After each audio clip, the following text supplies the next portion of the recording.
Today we're going to have a little bit of fun. I want you to start thinking about how you cook. Now, do you follow a recipe? And if so, do you make a recipe, itemize it perfectly, get all the ingredients that are written in the recipe? Or do you just open up your cupboard and think, what shall I make using all these ingredients in here? Do you change recipes from the original to something unique? Or do you just miss out those ingredients because they're not there? Now let's go into this because this is going to be really entertaining. I'm excited to talk about a topic that's actually close to my heart and so much fun to explore: personality types and cooking styles.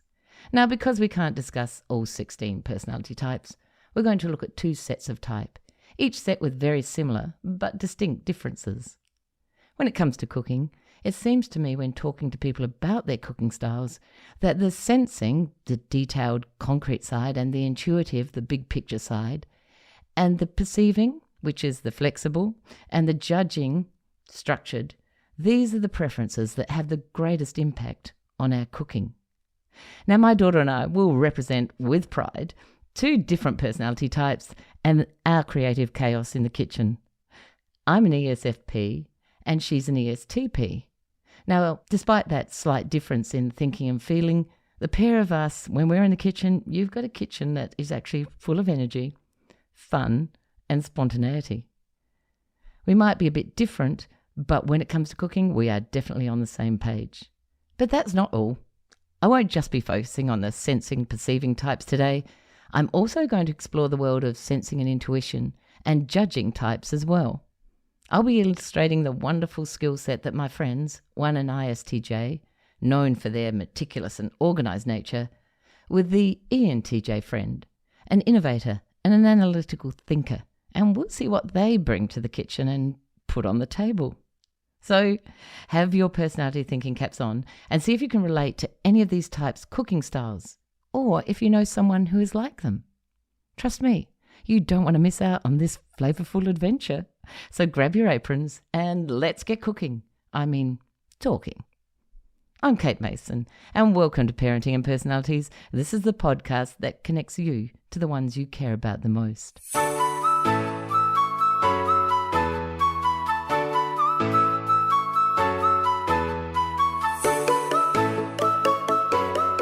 The topic of different personality types cooking in the kitchen has actually come up today because my daughter sent a picture of some amazing looking cupcakes cooking in her oven.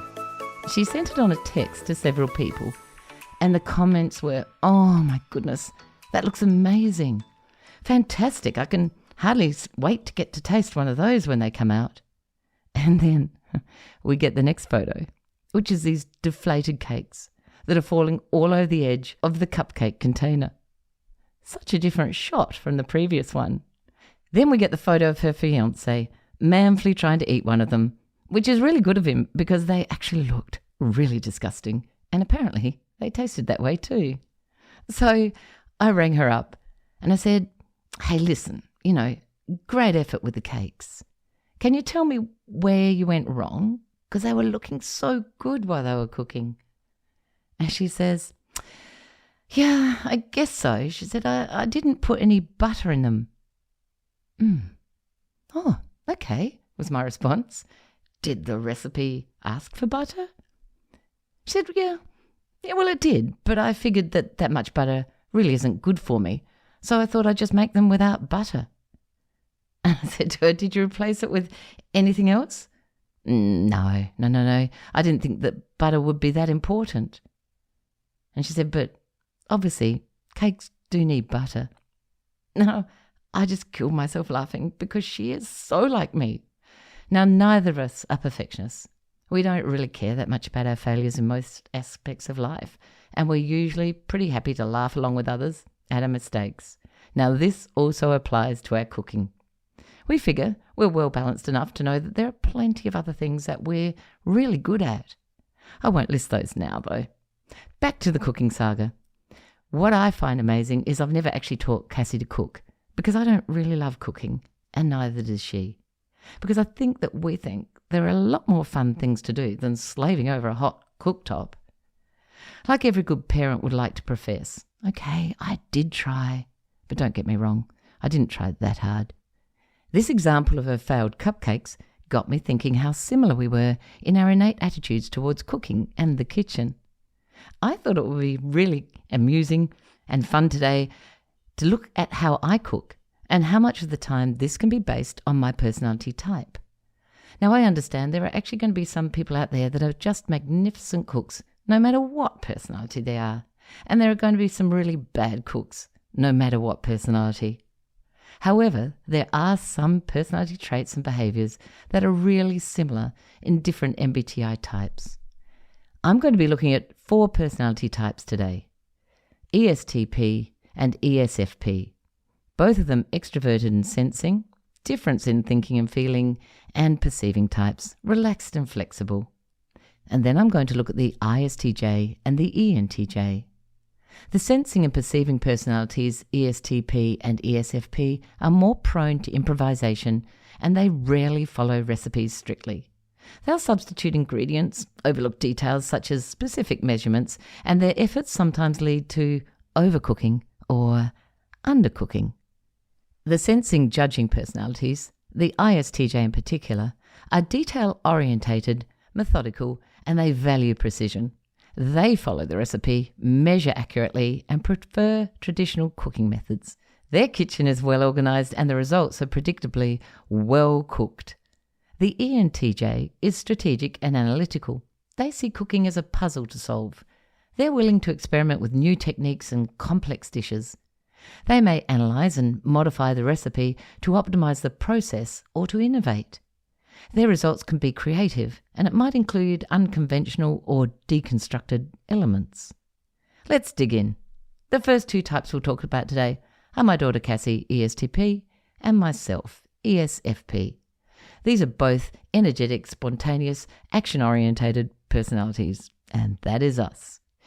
Cassie and I both enjoy cooking in the kitchen while it's fun and unstructured, until we find that the ingredient that we needed isn't there, or we forgot to buy it at the shops, and that could be because the list was home on the counter and we just took a guess at what we might need to have got for that recipe, or that the oven temperature was too high because we thought it might be really good if the food cooked faster, or the fact that we can't leave the house to do something else while some food's in the oven.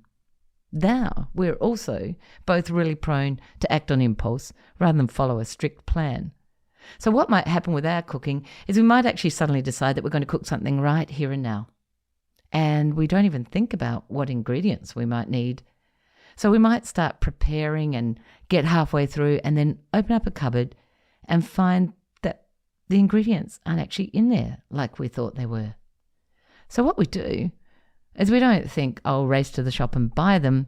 We look in that cupboard really, really hard and see if we might add something different in, just in case we find something. So maybe there's something in the cake or the mix that we might want to cut out because we don't really like it. Then we'll just leave it out. We'll change the ingredients and sometimes just skip the proper ones. We don't really like to measure too much, like, a teaspoon's a teaspoon, isn't it? Is there a full or a level one? And do we really care? No. Do we like thinking about whether the cup measurement was a bit high over the top and the fact that we need to slide a knife over the top of it? No, that doesn't happen. With our ESFP and ESTP focus on the present moment and a dislike for routine, we overlook those important details such as the cooking times, temperatures, or even the order of the ingredients. We'd much rather improvise and see what happens at the end of it all. Now, with this adventurous nature, we're quite willing to try anything, even though possibly it can result in some great dishes. That's a fluke. But often it's overcooked, overseasoned, undercooked, and just really unappetizing due to any of those factors. Now, even though this might be the case, let me give you a bit of a rundown on my previous cooking tragedies. I'm actually renowned for being a bad cook, and do you know what? I don't really care. Where do I begin? It began in my teen years when I made a sponge cake. Now, sponge cakes need a certain kind of really solid beating to make sure that they're cooked and their texture is light and airy. Well, not my sponge cake. When it came out of the oven, it was flat and inflexible, and even smothering it in cream and strawberries couldn't actually change that fact. So my dear 3 brothers, who loved to torment me, as brothers do, cut their pieces of cake into smaller pieces and bounced it across the table to each other. Lucky I'm thick-skinned. And then there was a time in my early 20s when I invited friends around for chicken lasagna for dinner. Now I know that's a strange combination for lasagna, not traditional at all for a true Italian or the gourmet chefs, but for me it was perfect because I didn't have to spend time cooking the meat. So I bought the chicken from the chicken shop, because I'm not cooking my own chicken either, am I? I made the lasagna sauce and I put lasagna together and placed it in the oven when the guests arrived. I served it up with a yummy salad from the shop. I went to the fridge to get a drink, and as I opened the fridge, there was the foil-packed chicken from the chicken shop. I came back and sat at the table and I said, "Look, by the way, I just want you to know that you're not actually eating chicken lasagna. It's vegetarian lasagna." And they were like, "Oh," they hadn't actually noticed. "Why is that?" Well, I said, because the chicken's actually still in the fridge. Now, believe me, those friends have given me a lot of shit over the years about my chicken vegetarian lasagna. Following that cooking disaster was a time when our children were little, and I bought one of those little mini roasts from the butcher's, and it was uncooked. Now, that's enough for me to break out in a sweat, but at that time in my life I was venturing more into the home cooking realm because it was just much healthier for us all. Now, the instructions said it could be cooked in a microwave for 30 minutes. That looked pretty easy. I did that, but by the time it finished cooking, it looked pretty disgusting. It was all white and pale and very unappealing. So I used my innovative head and I thought, let's put it in the oven and I'll crisp it up, and that should look really good. So I did that for 10 to 15 minutes. And when I pulled it out, it actually looked amazing. I was so impressed with myself. It was brown and crispy and it smelt good. And then I went to try to cut it. I realized that actually you don't microwave and then bake things, because I couldn't cut it, not even with my sharpest knife. It was like a rock. So I actually went and got a hammer and a big fork, and I hammered the fork into the roast, and the roast shattered all over the kitchen top. Now, Paul and the kids, who had been following the whole roasting process with many comments about how disgusting it looked, came out in the kitchen when they heard the crash. And Paul just turned around and he looked at the kids and he said, "Dinner out tonight, kids." And I have never seen such excitement as they all ran to put their coats on, yelling, "Woohoo!" as they went. Now, I haven't lived that one down either. And then last but not least, it was Cassie's 21st birthday. Now, being very self-aware, I made sure that there was nothing that really needed cooking. All of the party food that was served was cold or just needed a bit of a heat up in the oven. Really easy. Well, all but one, which was the nachos. Now, all I had to do was grill it briefly to melt that cheese, and Bob's your uncle, so the saying goes. I put the nachos under the grill and was ready to come back in a couple of minutes and check on it. However, I got chatting to someone. What a surprise. And when I smelt the smoke, I rushed back into the kitchen to see smoke and flame coming out of my grill. Luckily, one of Jack's friends, Will, rushed over, took it out, put the flames out, and he said, "Oh my God, Kate, you can't cook anything, not even a nachos." And we were laughing so hard as we pulled this blackened, inedible nachos from the grill. Now, do you know what? Takeaway pizza was ordered, saved the day, and my cooking reputation was literally blackened for a long time. It's remained a huge joke, as many of my children's friends pretended to decline dinner invites for many years afterwards. And here I am today at 62, and it doesn't get any better. Even last night, I went to do a reread of this script, and I popped a few slithered almonds in the oven just to toast. I was going to put the timer on my phone, and I came in and I started reading my script. I smelt really roasted nuts. I raced out into the kitchen grabbed the oven cloth, pulled out black almonds. Oh well, that's me. I understand myself. So the bean and feta and avocado salad isn't going to have any almonds in it. That's all. So let me give you some ideas of how to work out your personality style to cook with. And if you're like me, here are some really great tips. I have a few staple dishes. Now, if you relate to this, listen up. Here's what I've worked out for myself, and it might work for you. When cooking for larger groups, find yourself a few dishes that you can cook really well. Slow roasts are great. Chicken on the barbecue, especially if your partner's cooking it. A mixture of shop-bought and homemade salads and veggies. Now remember, frozen vegetables are your friend. They're quick and easy and always there when you've forgotten ingredients. Make sure you can serve it all up at once, because as an extrovert, you don't want to be tied in the kitchen and not have a fun time with your guests. It doesn't need to be long and tedious. Simplicity is the key. And in fact, you know what? Takeaway chicken and chips is really good for that. Just letting you know. Now get a sense of humour and the ability to laugh at your mistakes and joke about them, because it's much more fun than getting angry. Though this is just my take on the world as an ESFP. Does this sound like you or someone you know? Or is this whole story just sending shivers up your spine? Now, not in anticipation, but in horror. Then the next two types I'm going to talk about might sit better for you in the way that you cook and prepare your food. The ISTJ and the ENTJ that I'm describing today are both amazing cooks and great friends of mine. Now, my ISTJ, Sam, is detail-orientated and methodical in the kitchen.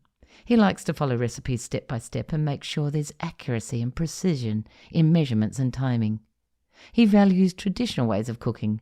For example, being of Italian heritage, he's a set of true and tried recipes that he uses, and some that Nonna's taught him to cook. He's adventurous in his desire to try new recipes, but he really likes it best when they turn out perfectly. He seeks authentic, tried and trusted ingredients, and he'll go up and beyond to get the quality and the quantity that he wants. His food is usually perfect, and honestly, it tastes so good, as he will have painstakingly followed every step on how to cook it and serve it up beautifully with a beautifully set table. No chicken vegetarian lasagna here. Cooking with the ISTJ or the ENTJ can be really organised and structured, and they will have an organised kitchen. They will have bought every single ingredient they need for what they're about to cook. So believe me, if you're a perceiving flexible type and you go shopping for the judging organised type, please make sure you buy every single ingredient that's on their list, okay? Don't even forget one item, or you'll be back at those shops buying that missing item because they're not going to cook without it. If you're an ISTJ or an ENTJ or a judging type, listen now. Please don't send us shopping. If you know your personality types, it's going to be much healthier for your relationship and your recipe if you do your own shopping. The biggest difference in cooking in the kitchen between the ISTJ and the ENTJ types is the intuition and the sensing. The ENTJ can be a bit more strategic and analytical in the kitchen. They might try and create more complex dishes or experiment with new cooking techniques. They look at cooking as a puzzle to be solved, and they will use their logical and innovative mindset. They might enjoy discussing the science behind it and exploring new culinary ideas. We went to one of our best friends' places for dinner, and he's an ENTJ and his wife's an ISFP, and an amazing cook. She's the rarity. Personally, I don't know how she does it. She enjoys her Maltese background and has her tried and tested wonderful recipes, whereas her ENTJ husband John will just throw everything into the wind and create something himself. And the other thing he loves to do is create atmosphere to go with his creative cooking. Our last meal was at their place was an Italian theme. The table was set like that in an Italian taverna. Check tablecloth, the Italian music, Italian wines. There were fake vines hung above us on the pergola rafters. And because it was Easter, the intuitive had also woven through fake Easter eggs nestled in those leaves. Such a pretty vista for the eyes. We actually felt like we were on holiday. We made our way through the 5 courses of Italian food. We're told how they made a traditional lasagna from John's hometown in Italy, and it was totally different from any lasagna we've ever had. We never tasted anything like this before. It was so good.